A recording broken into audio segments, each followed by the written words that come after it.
Hey, it's Lucy with Ballyhoo Creations, and I'm going to show you how to make a wig made out of faux fur on the embroidery machine. It's done in the hoop.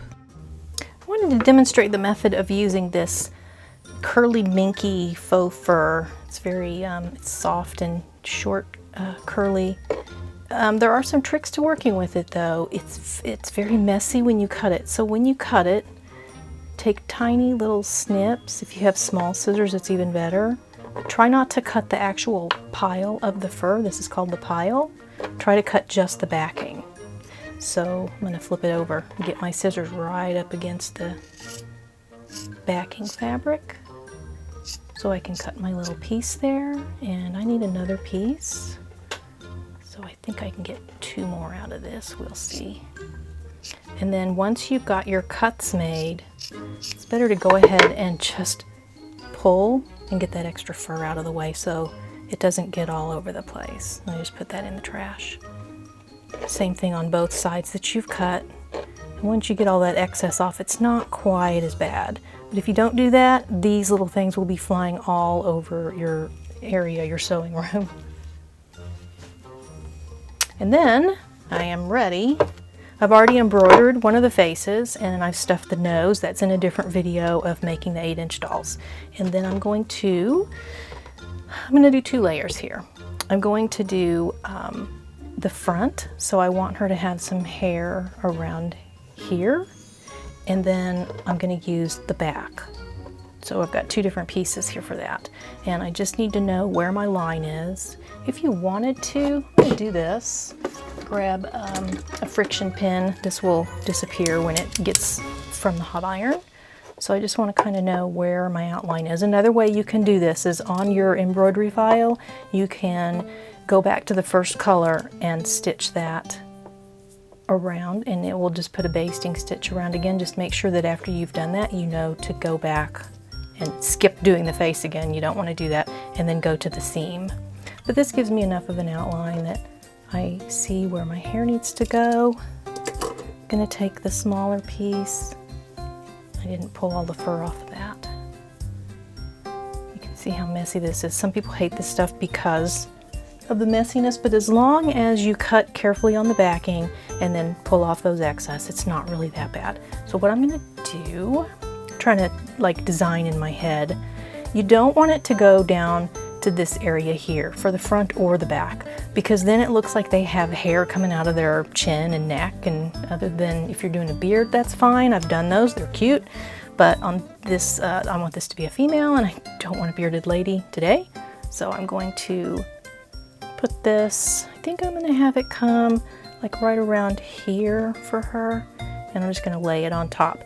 And then later on, after she's done, I will cut a slit up through here and cut some of this away to reveal her face.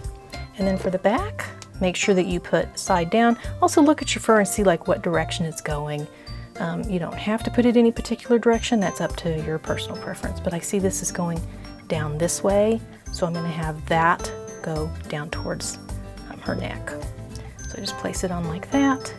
Now I want to check and make sure that my seams are covered. It's down here, so everything's being covered.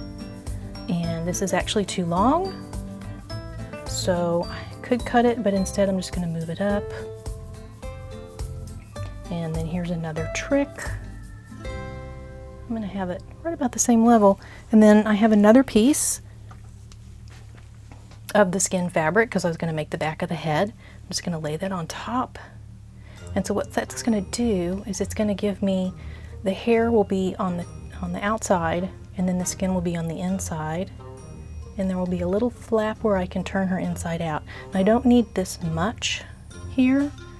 I like about maybe an inch overlap, so I'm going to cut some of this off. So you can see that we've got about 1 inch of overlap from the edge of the fabric fur up to the top, like that. Okay. If you have any problems when you stitch this with, sometimes your presser foot will want to go underneath a layer. I like to use some kind of stiletto or something. I like the purple thing quite a bit. If you're not familiar, it's this. And they're pretty cheap on Amazon. I don't know why it's called the purple thing, but it's very easy to use. You can use this little 1/4 inch measurement, you can press it down with that, or I like it the curved edge like that. People used to rave about these, and I'm like, what's the big deal? Why can't you just use an orange stick is what I used to use as a stiletto. These are actually better. I don't know why, but I've fallen in love with it too. So just a little tip there. I'm going to take this over to the machine and stitch the seam.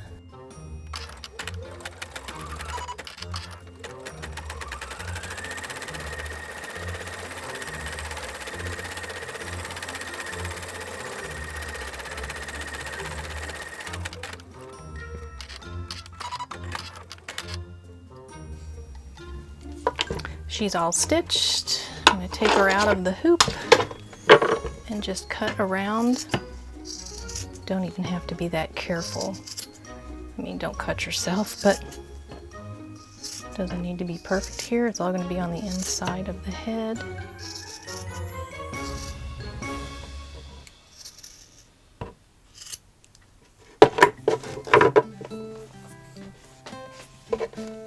Now, I didn't actually stitch anything here, so I can flip this inside out. Hopefully I did it right. Yeah. It's kind of tricky because there's the front piece. You want to leave that in the front and then get the back piece flipped all the way over.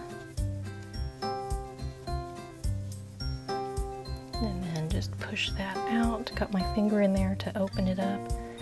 She looks like a mop head for now, but I will show you.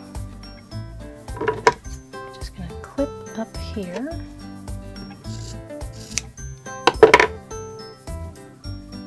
So you reveal the face that way.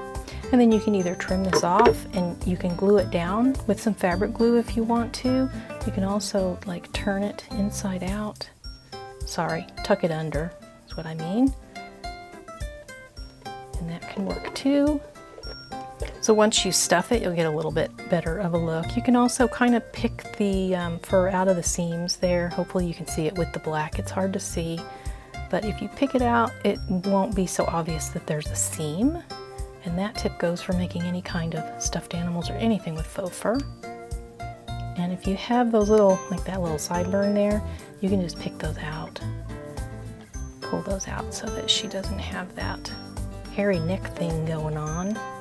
So I'll clean her up a little bit and stuff her, but that's basically how that's done. So all you have to do is stuff the doll head and attach it to the doll body and you're done. The hair's already on. You don't have to do any other steps, and it's all done in the hoop. So that's really my favorite method of doing the doll hair because it's so quick and easy. And by the time you turn it inside out, your hairstyle's already done. Ta-da! Yeah, and you can see she's got the skin in the back here, and this was the flap where we turned her inside out. I mean, it's a super simple way of doing a doll head with hair in the hoop. I'm gonna snip that off. It's bugging me. And another thing that I did is you could just take a piece this big, cut little 2 little squares out of this, and then just hand stitch a basting stitch around and pull it tight, and then you would have like a little pom-pom that could be a ponytail, or I like little buns or waterfall ponytail things. So you can add to the hair that's already on their head just by doing things like that. Even cut a strip of this and, you know, have it down. Let's see, how have I done that before? Something like this. Fold it over. Now she's got kind of a laggy hair look going on.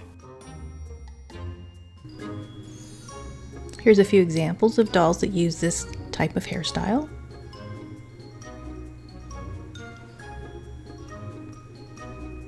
This one's got a little beard. Took a little scrap piece and just glued it on his face. It was that simple. So that was it. Like if you like it, subscribe if you want to see more, and visit ballyhoocreations.com to check out these quirky characters for the inspired sewist.